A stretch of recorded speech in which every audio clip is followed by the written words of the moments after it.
ना the thing is कि कहीं ना कहीं हम टाइम के बारे में सभी सोचते हैं। अभी जैसे स्टूडेंट्स हैं तो खासतौर पे स्टूडेंट्स के साथ क्या प्रॉब्लम आती है कि बहुत एक्टिवली जिस दिन मोटिवेशन मिलता है, जब हम सुनते हैं चीज़ों को इम्पोर्टेंट समझते हैं तो शेड्यूल बना लेते हैं। लेकिन वो शेड्यूल हमारा एक दिन हम पूरा एक्टिवली फॉलो करेंगे, दूसरे दिन आधे दिन फॉलो करते हैं, थर्ड डे आते आते वो जीरो हो जाता है और एक वीक बाद तो पता भी नहीं होता कि हमने कहाँ लिख के उसको रखा है। राइट। सो इसको कैसे मैनेज किया जा सकता है या कैसे कोशिश करें कि हाँ अगर शेड्यूल बनाया है तो उसको फॉलो किया जाए, otherwise there is any other way out कि शेड्यूल बनाए बिना चीज़ों को करना चाहिए? व्हाट डू यू से?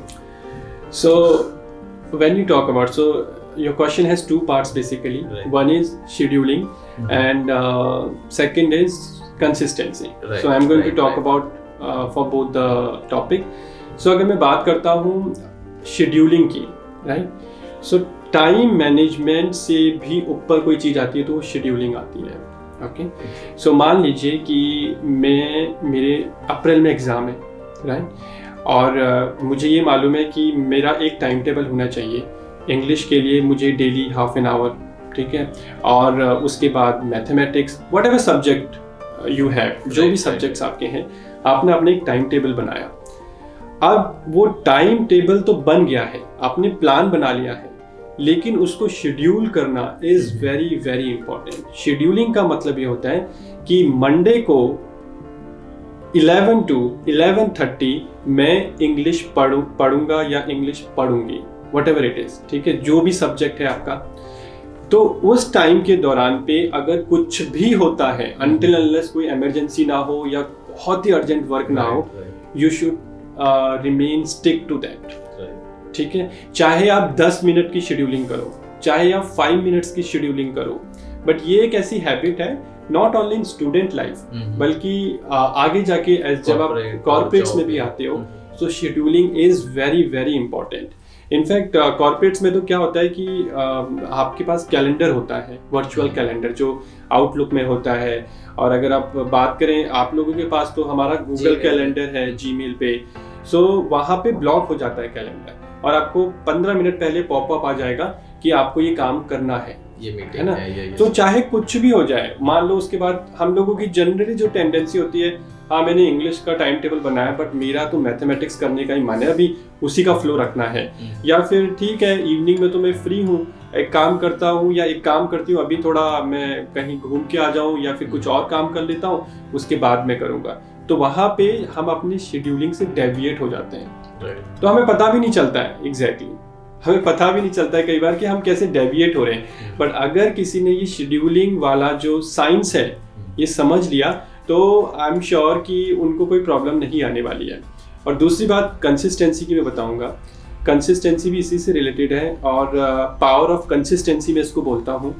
सो हम लोगों की एक टेंडेंसी होती है कि अगर मेरे जून में एग्ज़ाम है या मई में एग्ज़ाम है, तो जब एग्ज़ाम आते हैं, आपने शायद ये देखा भी होगा कि अगर मेरी नेक्स्ट वीक एग्ज़ाम है तो एक हफ्ता पहले जो आउटकम निकलता है, एक हफ्ता पहले जो पढ़ाई होती है ना, वो पढ़ाई तो पूरे साल भर नहीं होती है, होता है ना सबके साथ। एग्जाम में जब लिख रहे होते हैं तो लास्ट के 1 मिनट पे जो आंसर याद आते हैं वो पूरे 3 घंटे याद नहीं आते। इनफैक्ट मुझे याद है एग्जाम के टाइम पे ऐसा होता था कि टीचर बोल रहे हैं कि चलो चलो क्लास का टाइम हो गया, बट बस लास्ट बार एक बार देख लो उसको, मतलब ऐसा कि जैसे कोई मैजिक हो जाएगा। सो ये हम लोगों की एक टेंडेंसी है, ठीक है। तो बाकायदा हमें ये करना चाहिए कि कंसिस्टेंसी मेंटेन करनी चाहिए। सिर्फ 5-10 मिनट्स का भी अगर आप अपना पर सब्जेक्ट डेली रखोगे, सो आई एम टेलिंग यू कि जो एग्ज़ाम का जो प्रेशर है ना, वो काफ़ी कम हो जाएगा। सो इसलिए power of consistency is very very important. Action लेना, आप नॉट ओनली एग्ज़ाम, अगर आप किसी भी फील्ड में इसको ले लो, अगर मान लो कि आपको फिट रहना है, उसके लिए मैं गया और मैंने एक 4-5 हज़ार का कोई अच्छा सा सेमिनार या वेबिनार अटेंड कर लिया, मैं बहुत मोटिवेटेड हुआ, घर आया, घर आके फिर मैंने देखा कि चलो भाई कल से शुरू की जाए एक्सरसाइज। एक हफ्ता एक्सरसाइज भी की और जम के की। कहीं होता है ना शुरू का जो जोश होता है, जम के की, अच्छे से किया और पिक्चर्स वगैरह क्लिक करके व्हाट्सएप पे भी डाल दी, यहाँ भी डाल दी जिम की। लेकिन वो एक हफ्ते बाद अगर ख़त्म हो जाएगा तो फिर जो हमारा गोल है उसका कोई रिजल्ट नहीं रहेगा। तो इसलिए कंसिस्टेंसी मेंटेन करनी चाहिए, और ये एक हमेशा ध्यान रखना चाहिए कि जब भी आप अपनी कोई चीज़ शुरू कर रहे हो तो उसको आप कम से शुरू करो, वो आपको एक मोटिवेशन देगा। Right. अगर आपको लगेगा Start from a कि मेरे small. को मुझे भाई 1 घंटा वॉक करना ही करना है तो कुछ नहीं होगा। अगर आप बोलोगे मुझे 10 मिनट वॉक करना है तो ये दिमाग जो होता है ना बड़ा शांत रहता है, ऐसा लगता है अरे 10 मिनट की तो बात है। लेकिन वो 10 मिनट आपका बहुत एक कंपाउंडिंग इम्पैक्ट, आप लोगों ने सुना होगा कि कंपाउंडिंग का एक इफेक्ट होता है। एक बुक भी इस पे काफ़ी अच्छी है, पावर ऑफ कंपाउंडिंग। सो हम लोग छोटे छोटे स्टेप लेंगे और हमें पता ही नहीं चलेगा कि अरे वाह, मुझे तो पता ही नहीं था कि मैं मतलब इतना बड़ा रिजल्ट्स अचीव कर सकता हूँ। So this is what I want to say about power of consistency and science of scheduling. So it's very important. Okay, so सभी ध्यान रखना, कंसिस्टेंसी मेंटेन करना है और शेड्यूल बनाना है। Okay, now there is one thing, बहुत ज़्यादा टाइम ना लेते हुए I will ask you a short question कि do you want to recommend any particular books, या जैसे लोगों को बुक्स पढ़ने की आदत होती है, in fact I recommend so many books की स्टूडेंट्स को बताते रहते हैं हाँ ये पढ़ो, apart from syllabus, although they are occupied with their syllabus की सिलेबस ही इतना ज़्यादा होता है, they are not able to complete that syllabus, तो उसके अलावा बुक्स कहाँ पढ़े। बट समहाउ कहीं ना कहीं मेरे पॉइंट ऑफ व्यू से अगर पर्सनली पूछा जाए तो बुक्स बहुत हेल्पफुल होती हैं, जो सेल्फ हेल्प बुक होती हैं, सेल्फ इम्प्रूवमेंट बुक्स होती हैं। Which book do you recommend? Okay, so I would say there are so many books, but one book which I would really like to recommend is एक author हैं James clear, उनकी book है atomic habits. I am sure आप में से कईयों ने सुना भी होगा। सो उसमें यही जो हम लोग बात कर रहे थे, उसमें बात की गई है टाइनी हैबिट्स की, मैजिक ऑफ टाइनी हैबिट्स। ठीक है, अगर मैं बात करूँ राइटिंग, अगर मान ली राइटिंग अगर आप सिर्फ 5 मिनट्स राइटिंग कर रहे हैं, I am just giving you one example, आप अपने इंटरेस्ट के हिसाब से कोई भी एग्जांपल ले सकते हैं। अगर आप डेली सिर्फ एक पैराग्राफ लिखेंगे तो आप देखेंगे कि after a year you will have a book to publish, right? So but हम जब ये सारी चीजें सुनते हैं तो हमें ये बहुत ज्यादा ऐसे लगता है कि ये रियल लाइफ में कहाँ ऐसा होता है, but these all are true. So इसमें जो बात की गई है टाइनी हैबिट्स की बात की गई है कि कैसे छोटे छोटे हैबिट्स को आप बिल्ड करें और वो छोटी छोटी हैबिट्स जो हैं आपको बहुत बड़ा रिजल्ट्स देके जाएंगी। हाँ, सो ये आप करें। और एक और आपने जैसे बुक की बात की है, सो एक तो होता है कि हम लोग पेपर फॉर्म में बुक पढ़ते हैं, ओके, और अभी इतना ज़्यादा डिजिटल सब कुछ हो गया है। सो किंडल का सब्सक्रिप्शन आप लोग ले सकते हैं। हम लोग नेटफ्लिक्स का सब्सक्रिप्शन तो सब ले लेते हैं। नेटफ्लिक्स के सब्सक्रिप्शन से भी काफ़ी सस्ता ये पड़ता है। If I am not wrong 167 या 170 पर मंथ का किंडल का सब्सक्रिप्शन है। और किंडल के सब्सक्रिप्शन में यस, मैं उसी पे आ रहा हूँ। किंडल सब्सक्रिप्शन पे अगर आप देखेंगे तो बहुत सारे आपको फ्री में बुक्स मिलती हैं, राइट? मान लीजिए अगर बहुत सारी बुक्स तो आपको एकदम जीरो प्राइस पे मिलेंगी, आप पढ़िए उसको। मोबाइल है सबके पास, सब मोबाइल से आप कभी भी पढ़ सकते हैं। और सेकेंडली आप जो है उसमें कई सारी बुक होती है जो पेड बेसिस पे भी होती है, बहुत ही डिस्काउंट पे वो आपको मिल जाएंगी। तीसरा जो बेस्ट ऑप्शन है जो मुझे लगता है ऑडिबल, यानी कि अमेज़न का जो ऑडिबल है, उसमें क्या करना है, जैसे आप ड्राइव कर रहे हैं, मेट्रो में जा रहे हैं या किसी भी ट्रांसपोर्ट से अगर आप जा रहे हैं तो बस आपको अपने ईयरफोन प्लग इन करने हैं और बुक आपके लिए वहाँ से कोई रीड कर रहा होगा। So that is Audible. और काफ़ी सारे लोग इसको पसंद भी कर रहे हैं, आपको पता भी नहीं चलेगा। You don't have to read it in a very conventional ways, you can always get the benefit of books through all these means also. So ये आप आई एम श्योर कि you should try it. Alright, great. So now, can you recommend any particular movies or web series? क्योंकि बच्चों को कहीं ना कहीं movie देखना और ये सब ज़्यादा पसंद आता है, तो any movie name जो आपको याद आ रहा हो कि हाँ? I would say rather you guys can recommend me any movie or whatever it is. But I would say that एक मूवी तो नहीं है बट एक शॉर्ट फिल्म है। एंड ये शॉर्ट फिल्म मैंने बहुत बार देखी है and I really like this short film. I think 20 minutes की, हाफ एन आवर की होगी। सो इस मूवी का नाम है born free, BORNFREE, born free. So ये एक सुमित व्यास एक्टर हैं और ये एक मूवी है एक पर्सन की जो कॉर्पोरेट में जॉब करता है और वो गोवा जाता है एक प्रोडक्ट लॉन्च के लिए। तो उस फ्लाइट में उसको एक गर्ल मिलती है, एक लेडी मिलती है जो कि एक ब्लॉगर होती है। तो वो उन दोनों के बीच की स्टोरी है कि कैसे वो जो पर्सन है अपने एक टैलेंट को छिपा के रखता है, उसको पता नहीं चलता है, और लेकिन जब वो गोवा में जाता है वहाँ पे जाके उसको जब ये रियलाइज होता है and when he actually does what he wanted to do since his childhood, तो उसे लगता है कि he's you know all the more happy. So उसके ऊपर ही मूवी है. You should definitely watch this movie. कोई 1, 2 या 3 घंटे की मूवी नहीं है, सिर्फ half an hour की मूवी ये होगी. So you can watch this movie.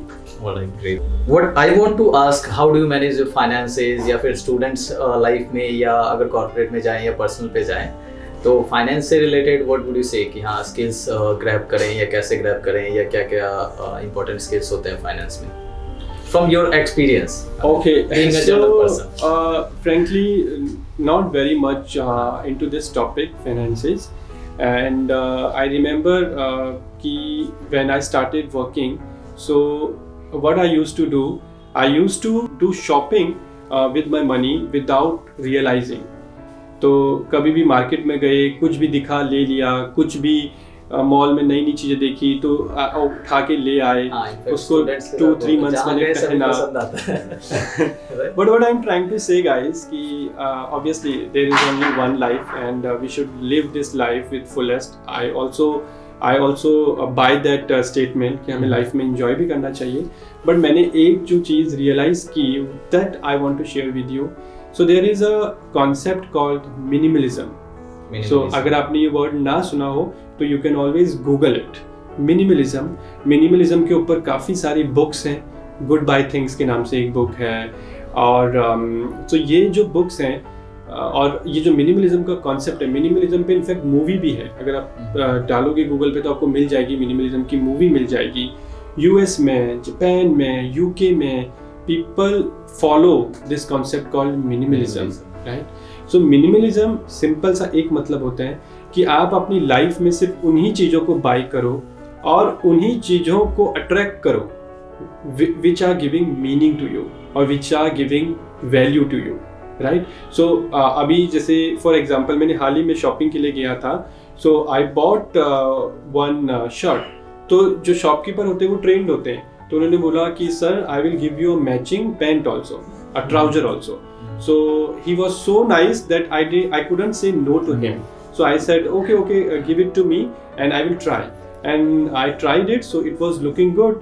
It was matching with the shirt. But then, because I'm following this minimalism since past 2-3 years now, then I asked myself, do you really need it? You already have 2-3 pairs of trousers maybe at home. So I asked myself, do I really need it? So here I'm not saying I'm not saying you should go and save your money, कंजूस बन जाना चाहिए. तो what I'm trying to say is कि whatever we are buying, we should buy it with full awareness. Right. This is a very important thing. कई बार क्या होता है कि हम लोग अपनी चीज़ों को क्यों अपग्रेड करते हैं. भाई विजय ने एक नया फ़ोन लिया है तो मैं क्यों ना लूँ, मैं भी ले सकता हूँ. अगर ये ट्रेंड में मैंने उसके पास देखा था, ये बहुत ट्रेंडी चल रहा है. सो ये सारी चीज़ें क्या होती हैं कि जब हम ये सारी चीज़ें करते हैं तो there is no limit. Then we should ask our self that what is giving happiness to us, what is meaningful for us, what is giving value to us. मुझे अभी क्या चाहिए, दैट्स इट. उसके चाहे फिर आप फोटोग्राफर हैं और अगर आपको एकदम 50-60,000 का कैमरा भी लेना है, go and buy it. If it is valuable for you, it is giving meaning to you. अगर आपको घूमने का शौक है, सो अगर आप किसी एग्जॉटिक लोकेशन पे जाना चाहते हैं, गो, आप वहाँ भी जा सकते हैं. So there is no restriction to that. But इसलिए किसी डेस्टिनेशन पे नहीं जाना चाहिए क्योंकि मैंने फेसबुक पे देखा था, उन्होंने पिक्चर्स डाली थी, वो वहाँ पे गए थे. I also want to go because of that. So this is the difference. This I want to say when it comes to finances and nothing else. Otherwise, I think we all should enjoy our life. Yes. Very nice advice. Basically, students खास तौर पे ध्यान रखें. अभी youngster बाहर जाओगे, सब अच्छा लगेगा तो सब नहीं लेना, जो जरूरत की चीज़ हो वही लेना है. हाँ, इनफैक्ट इसके बारे में एक फॉर्मूला कहा जाता है जो मुझे याद आता है कि whenever you want to buy something और आपको लगता है कि ये ज़रूरी है या नहीं है, तो there is a concept called 36 hour concept. 36 hours क्या करना है, आप उस चीज़ को पसंद कर लो और देख लो कि कहाँ पे वो मिल रहा है, but don't buy it right now.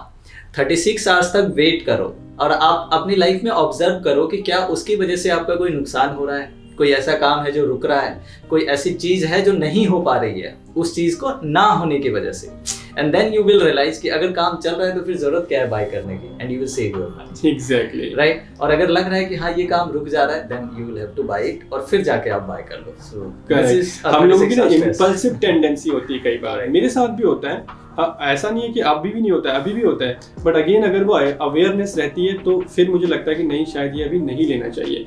मुझे जो ये फॉर्मूला आपने बताया, सेम एग्जैक्ट फॉर्मूला प्रैक्टिकली मैं बताऊं, अगर आप शॉपिंग पे जा रहे हैं और आपने देखा कि एक बहुत अच्छा कोई आउटफिट है which you really want to buy, आप वहाँ पे गए, तो आप क्या करना कि आप वापस आ जाना उस दिन, और फिर अगर वो जो आप अगर उस चीज़ की डिज़ायर आपके पास 2 दिन तक है, so then you really want to buy that, go and buy that product। But अगर नहीं है तो इसका मतलब वो एक इम्पल्सिव थॉट आपको आया था जिसने आपको अट्रैक्ट किया था उस समय। सो मिनिमलिज्म एक बहुत बड़ा कॉन्सेप्ट है, and let me tell you कि minimalism is not a money saving tool only.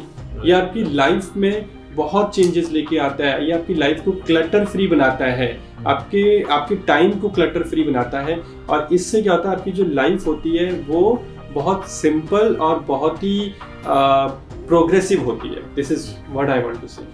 All right, great. And now one more thing I would like to explore, that is about emotional intelligence.